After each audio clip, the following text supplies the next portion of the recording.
The hospital was quiet that night, that deep, hushed kind of quiet that only comes when the world outside is sleeping. And inside, the lights hum softly like tired stars. Nurse Evelyn Carver moved through the maternity ward with careful steps, her white shoes whispering against the polished floor.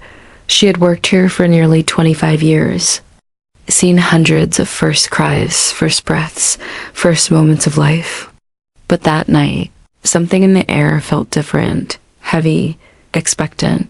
The rain outside hadn't stopped for hours, pouring down in sheets that blurred the city lights. Then, just past midnight, the emergency room doors burst open.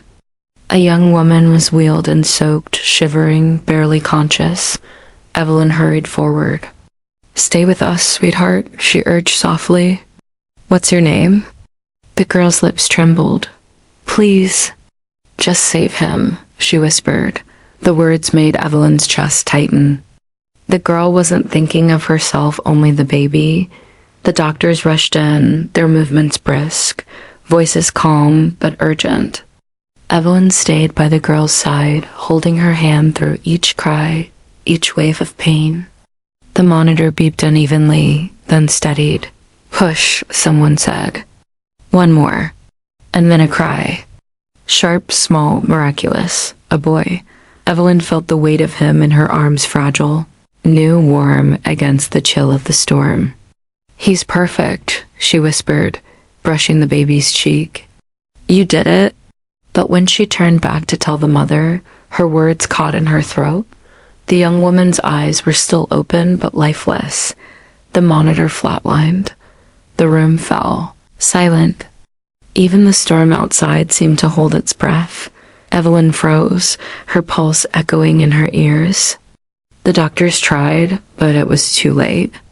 The mother was gone before she could even hear her child's first cry. Hours later, after the chaos had faded and the baby had been cleaned and wrapped in soft blankets, Evelyn sat beside his bassinet. The nursery lights were dim. The storm had quieted to a drizzle. The baby stirred, making a tiny sound, and then opened his eyes. Evelyn gasped, thought they were the strangest, most haunting eyes she had ever seen, a deep, misty green with flecks of silver. Almost otherworldly. Her heart skipped. She had seen those eyes before, years ago. For a moment, the world seemed to blur, replaced by a memory she hadn't visited in decades. A small boy sitting on the orphanage steps, rain dripping from his hair. He'd had those same eyes, a quiet soul behind them, like he understood more than a child ever should. His name had been Julian. Evelyn had cared for him when she worked at St. Bridget's orphanage, long before she became a nurse. He used to follow her everywhere, always clutching her apron, terrified of Fender. But one day, Julian was adopted by a wealthy couple. Evelyn never saw him again. Until now, or at least, until she looked into the eyes of this newborn. She checked the chart. No last name for the baby. The mother's name was written in shaky letters, Isla Rowan. No emergency contact.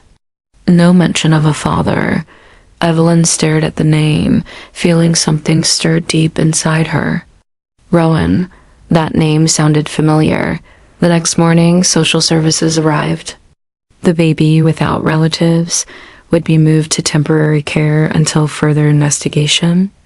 Evelyn filled out the papers with a heavy heart. Something inside her rebelled, a quiet voice whispering, "Not yet." That night, she stayed late. Everyone else had gone home. The nursery was still, except for the soft breathing of sleeping babies. Evelyn sat beside the tiny boy again, his blanket rising and falling with each breath. She whispered, "Who are you, little one?"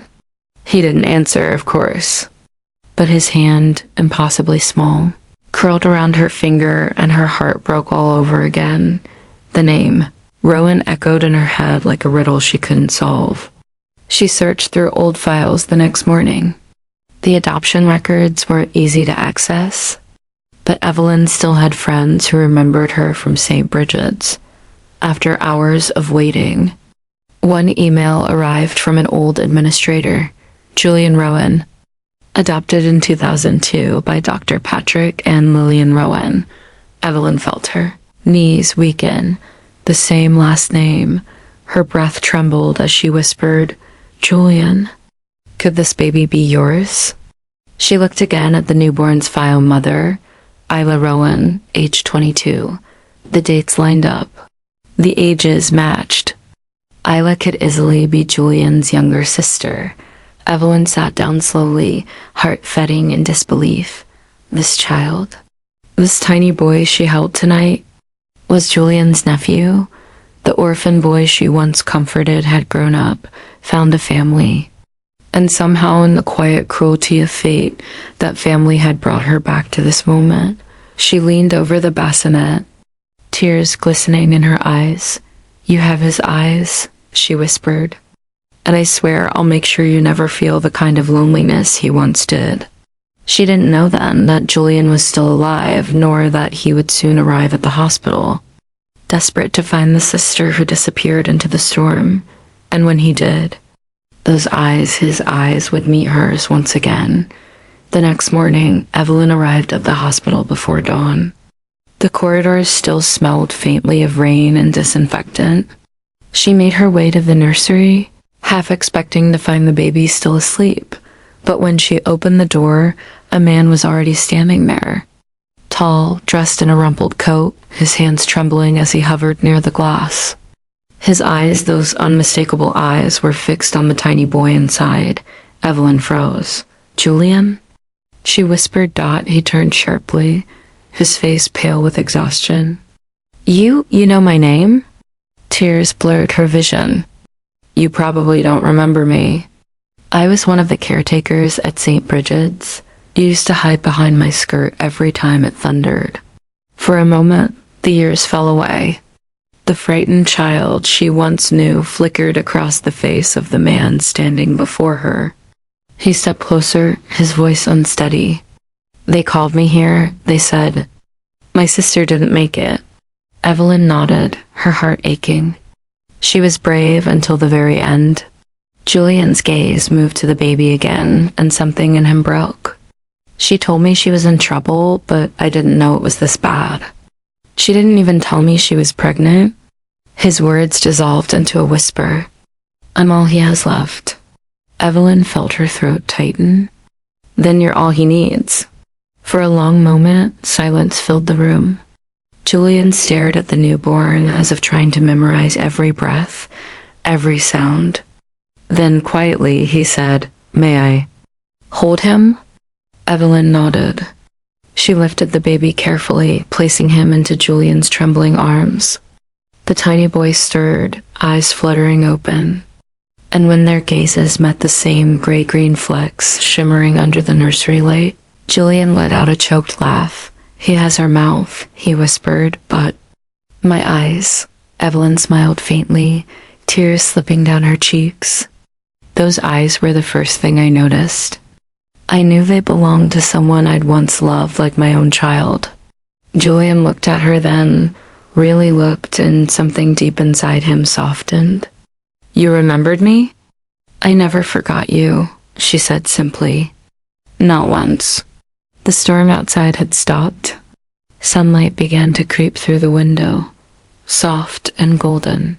Touching the baby's face, Julian brushed his thumb gently over the boy's cheek. "His name will be Rowan," he said. "So she'll always be with him?" Evelyn nodded, unable to speak. As she watched him cradle the baby, his nephew, his family. His promise, she felt something quiet and full settle in her chest. The kind of peace that only comes when life, at last, circles back to heal what it once broke. And as she turned to leave, Evelyn whispered to herself, almost as a prayer, "Those eyes. They've seen so much pain. But today they found their way home."